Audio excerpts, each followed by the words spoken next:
Hi, right, so I'm going to make a little video on my grass. There is one exercise that I can't do on the grass. I'm going to have to go to the gym and film that one. But the rest of them I'm going to do from here. So we're going to start with like a little warm-up. You're going to do 10 reps of every exercise, and what I'm concentrating on is things that are the most common causes of back pain. Obviously I know from working with you that arching is one of your issues, so I've put a lot of rotation and that flexation in. So we're going to start, we're going to come down into a super low squat, as low as you can get into. You're going to have your feet nice and wide, and then you're just going to rock from side to side. You're going to push your knees as you do so, come up onto the toes, back up the other side. Oh, I've just stood in something sticky and horrendous. I'm gonna get a mat. Right, so I'm now equipped on my lovely picnic blanket. Right, so what we're going to do is start off, I'll pick up where I left off.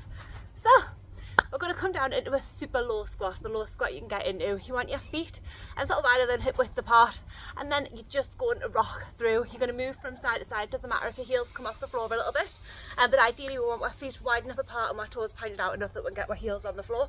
You're going to use your hands to push your knees apart. So you're going to rock backwards and forwards, so you're getting sort of loosened up within the hips. Up next, we're going to move into thoracic extensions.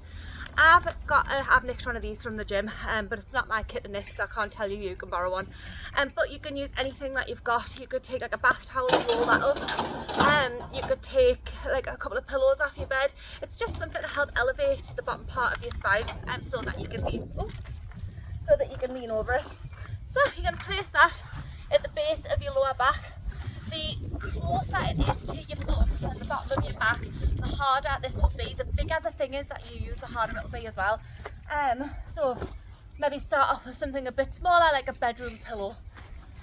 So all you're going to do is, when you've got that wedged at your back, you're going to lean back over it as far as you can. So we're teaching your brain that it's okay for your spine to bend this way. Doesn't matter how far back you get, and then you're going to use your abs to pull you back up. You're going to do 10 of them. Every time you move, you're going to aim to get a little bit further, but obviously be aware of moving through painful ranges of motion. This is relatively safe because obviously we're supported, but obviously be aware we're trying to fix an injury. So yeah, make sure you're engaging those core muscles when you come up, and like I said, the closer into your lower back it is, the more of an arch you'll be able to get through the spine. We're going to do thoracic rotations next. I'm going to tag that into the video afterwards. I'll leave my little commentary in for you. Right, so I'm also going to put some hamstrings in, because a lot of back problems stem from tight glutes and tight hamstrings, or weak glutes particularly. So we're going to put some glute bridge marches in. So you're going to come in the glute bridge position, you're going to lie on your back. You're going to push your hips into the air, and you're going to squeeze your bum as hard as you can, and you're going to keep your pelvis tilted anteriorly, like towards the ceiling, a little thrust. Squeeze these bum muscles as hard as you can, and then you're going to walk your feet out as far as you can get them, keeping that bum up and that pelvis tilted, and then you're going to walk them back in. You'll do 10 reps of that, so go in and out for every rep. We're going to do squat to hamstring curls, or squat to hamstring even. Actually, might put some knees into this as well. We'll go squat to hamstring to knee dips. We'll combine all three. So again, you're going to get into that really, really low squat, as low as you can get into. You're going to come up. As you come up, you're going to keep your chest as close to your knees as you can. You're going to straighten those legs out. You want to feel the pull down the backs of the hamstrings. You're going to keep your head nice and low. You're going to come back down into it. You're going to rotate your knees over your toes, push the hips forward and up, and then come back and repeat. Your aim is to do this without hands. However, if you need to, especially when you get to the bottom with this knee bit, you can use your hands to support yourself. Oh, I forgot that. Push the hips forward and then bring it back in. We've got the world's greatest stretch, which is Spider-Man lunges. So you're going to come into plank position, bring one foot up next to your hand. You want to aim to have your foot flat on the floor. The hand that is next to your foot, you're going to drop your elbow as low as you can. That's going to help open up through the hip flexors. Then you're going to come round, twist, open out through the chest, twist through that thoracic spine and back down. You're aiming to do 10 per side on each of those. We're going to do cobra to ham curls. So this is the opposite way of twisting your spine. So you're going to lie on your front. This is going to give you an opportunity to stretch out through your abs as well. So my video is terrible, isn't it? I'm not even in it. So you're going to have your hands on either side of your chest. You're going to push your hips up and back. Your aim is to try and keep your hips on the floor so you're arching through your lower spine. You're then going to pull your feet up into your bum as far as you can and then release. Every time we're going to aim to get a bit more backwards lean, keep those hips further onto the floor and stretch through the abs as well. We're going to do some hip aeroplanes. If you find these easier, you can do them next to a wall.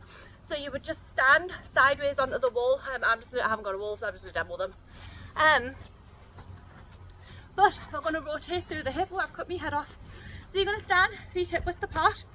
You're going to take one leg, put it out behind you, and then from this leg, you're going to rotate up through the hip and come back down. Can't even stand still here. So, leg out, rotate. If you were doing this next to a wall, this leg would be next to the wall. You would pin that out behind you, and then you would turn to face the wall through your hip. And you're going to do 10 of those on each side. And then we're going to do some shoulder rotation, because I noticed when you did some that we had sit-ups ab movement the other day that you couldn't keep your shoulders on the floor, and I don't know if that was to do with your back being stiff or if it was to do with your shoulder mobility, so I thought we'd add in some shoulder mobility as well, just in case, cover all the bases.